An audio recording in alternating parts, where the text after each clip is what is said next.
नमस्कार मित्रांनो, आज आपण बोलणार आहोत ठरलं तर मग या मालिकेतील एक अतिशय जिव्हाळ्याची व्यक्तिरेखा पूर्णा आजीबद्दल।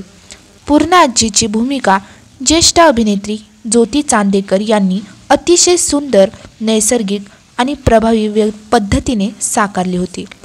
त्यांच्या अभिनयामुळे प्रत्येक प्रेक्षकांच्या मनात आजींविषयी एक आपुलकी निर्माण झाली, म्हणजे जणू काही आपल्याच घरातल्या आजी आपल्याशी बोलत आहेत, हसत आहेत, रागावत आहेत असं वाटायचं। पण दुर्दैवाने नुकत्याच ज्योती चांदेकर यांचं निधन झालं। मालिकेत एक मोठं रिकामेपण निर्माण झालं आहे। आता सर्वांच्याच मनात एक प्रश्न आहे की पूर्णा आजीची भूमिका पुढे कोण साकारणार। काही प्रेक्षकांचं म्हणणं आहे की रोहिणी हट्टांगडी या एक उत्तम अभिनेत्री आहेत, त्यांचं व्यक्तिमत्व आणि अभिनय या भूमिकेला शोभून दिसेल। तर काही प्रेक्षकांचं मत आहे की शमा देशपांडे या ज्येष्ठ अभिनेत्री या भूमिकेला न्याय देतील, त्यांचा अभिनय आणि अनुभव मालिकेला नवीन उंचीवर नेईल।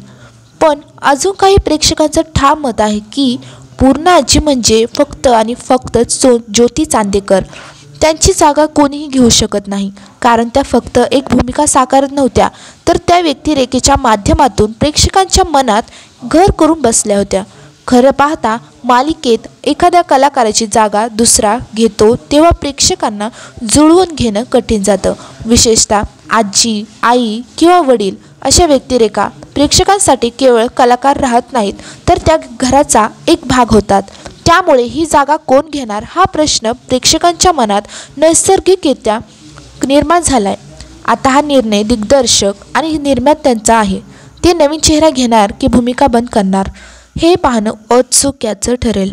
पण एक गोष्ट मात्र खरी, ज्योती चांदेकर यांनी निर्माण केलेल्या पूर्णा आजीच्या आठवणी प्रेक्षकांच्या मनातून कधीच पुसल्या जाणार नाहीत।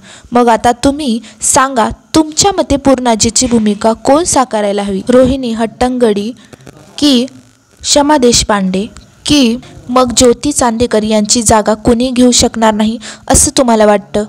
तुमचं मत नक्की कमेंटमध्ये लिहा, कारण तुमचं मत मालिकेच्या पुढच्या प्रवासात महत्त्वाचं ठरू शकतं।